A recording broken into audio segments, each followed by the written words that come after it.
foi o vento. Por Sônia Machado. Narração voz neural Ricardo. Capítulo 14.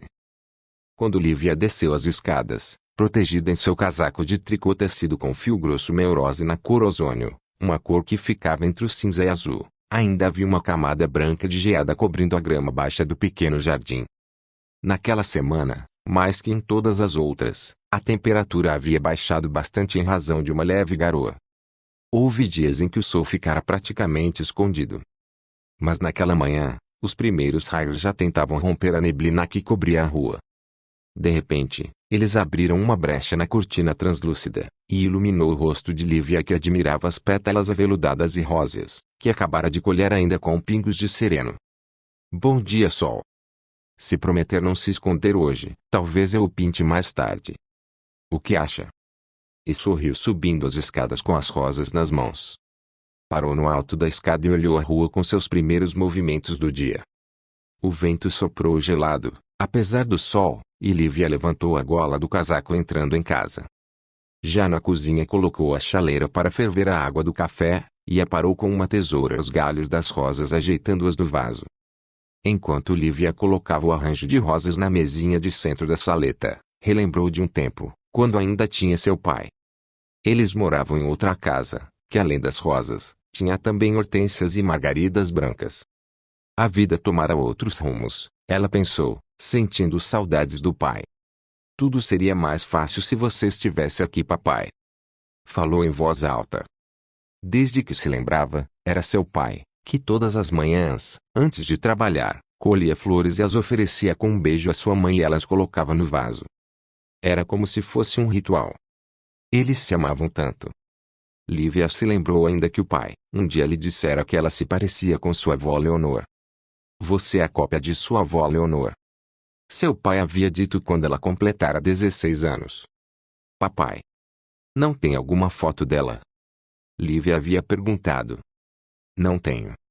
O pai de Lívia desconversou dizendo que estava atrasado para o trabalho. Lívia não entendia por que seu pai nunca falava dos avós, e ela tinha a impressão que ele sempre desviava do assunto quando ela perguntava. Seus avós estão mortos. E não quero relembrar. Ele sempre dizia, e Lívia se calava respeitando a vontade do pai. Falar dos pais certamente trazia dolorosas lembranças. Foi então que, por uma fração de segundos, se lembrou do senhor idoso que outro dia, em frente à sua casa, a tinha chamado de Leonor.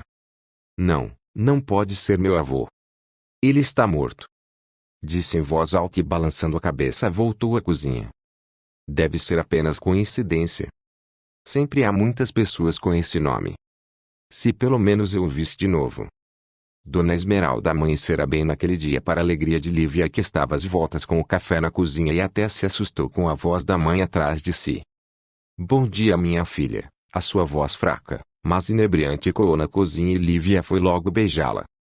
Mamãe, não devia estar esperando o café na cama. Beijou-a preocupada. Não se preocupe, estou um pouco fraca, mas estou bem. Tentou tranquilizar Lívia que olhou desconfiada. Vai me tirar o prazer de tomar o café na cozinha? Sorriu. Um sorriso fraco, num rosto onde era visível a proeminência dos ossos.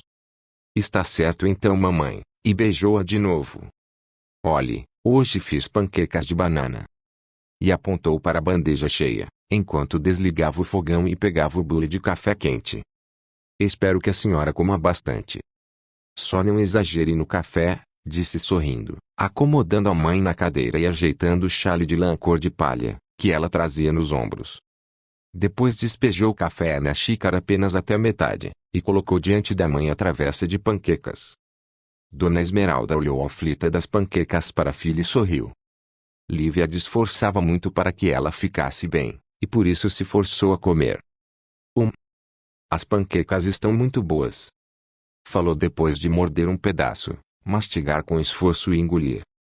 Ela estava apenas sendo gentil com a filha porque, na verdade, ela nem sentia o gosto dos alimentos. Mas Lívia ficou feliz. Havia uma esperança em seu olhar.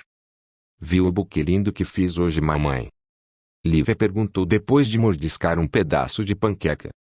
Agora que o outono se foi, as rosas não vão durar muito com esse frio. Logo será preciso fazer a poda também. Dona Esmeralda balançou a cabeça concordando.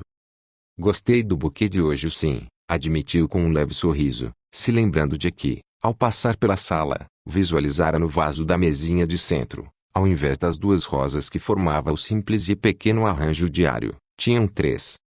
Há um motivo especial para o buquê especial? Perguntou levantando os olhos para a filha que sentiu um calor envolver seu rosto. Lívia teve certeza que suas faces alvas estavam vermelhas, porque sua mãe abriu ainda mais o sorriso fraco. Não.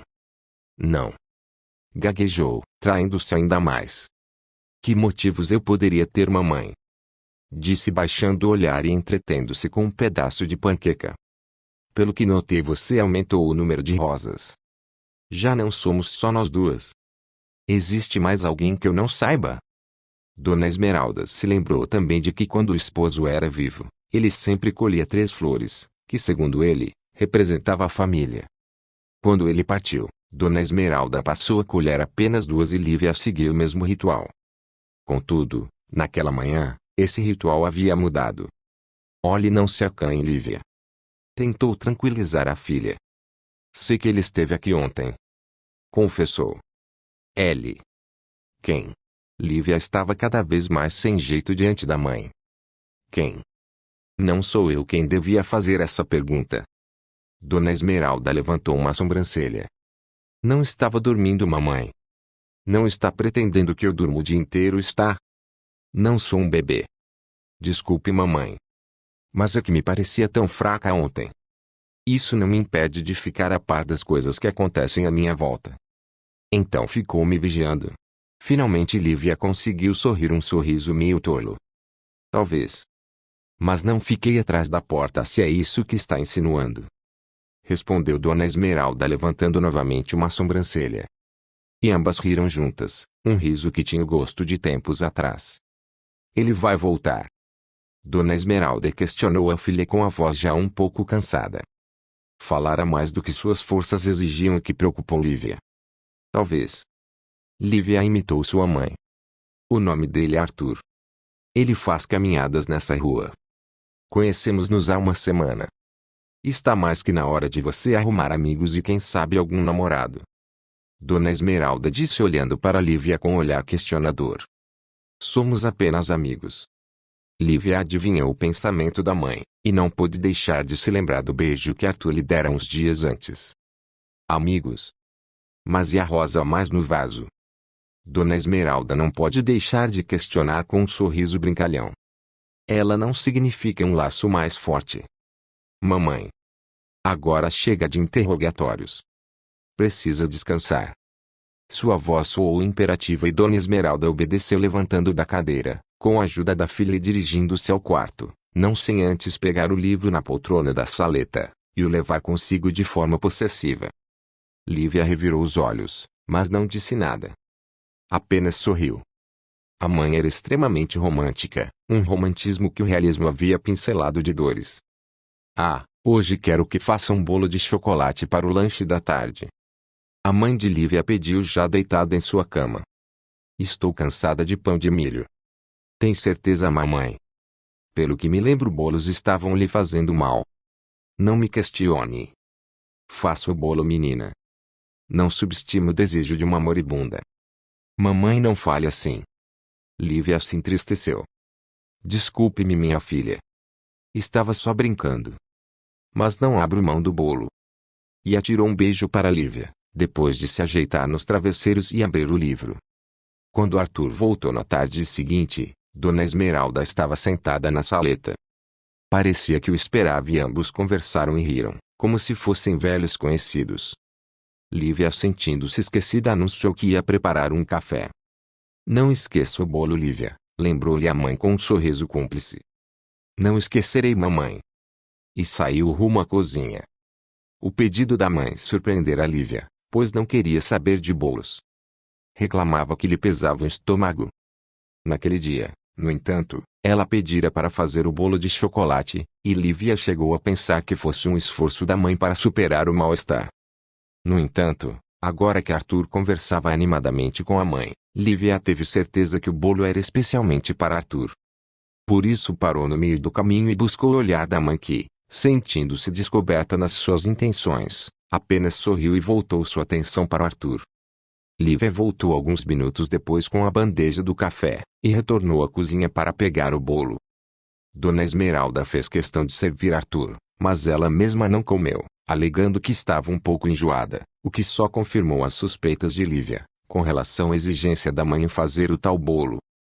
Após o lanche, Dona Esmeralda se levantou, dizendo-se cansada e ia se deitar um pouco, deixando Lívia e Arthur sozinhos na pequena saleta. Já no corredor que dava para o quarto, parou, e virando-se para Arthur, pediu em tom quase imperativo: "Cuide de minha menina." E Arthur lhe fez uma reverência, como se fosse, não um cumprimento, mas uma promessa. Durante toda a semana seguinte os três passaram a tarde juntos. Às vezes Arthur ia com Lívia de mãos dadas à padaria buscar o pão. Outras vezes os dois preparavam, eles mesmos, bolinhos de chuva cobertos com canela. Às vezes panquecas simples e, até mesmo mais incrementadas, como por exemplo, recheadas de doce de leite ou pedacinhos de queijo. Dona Esmeralda chegava na porta da cozinha de mansinho, e via os dois brincando de jogar farinha um no outro. Ela se afastava sorrindo discretamente e se sentava na sala. Esse lanche sai ou não sai? E tomando o livro voltava a ler com um sorriso no rosto abatido. Ela nunca se sentira tão bem naquela semana. Estava feliz pela filha que, finalmente havia encontrado alguém especial. Quando partisse, Lívia não estaria sozinha no mundo.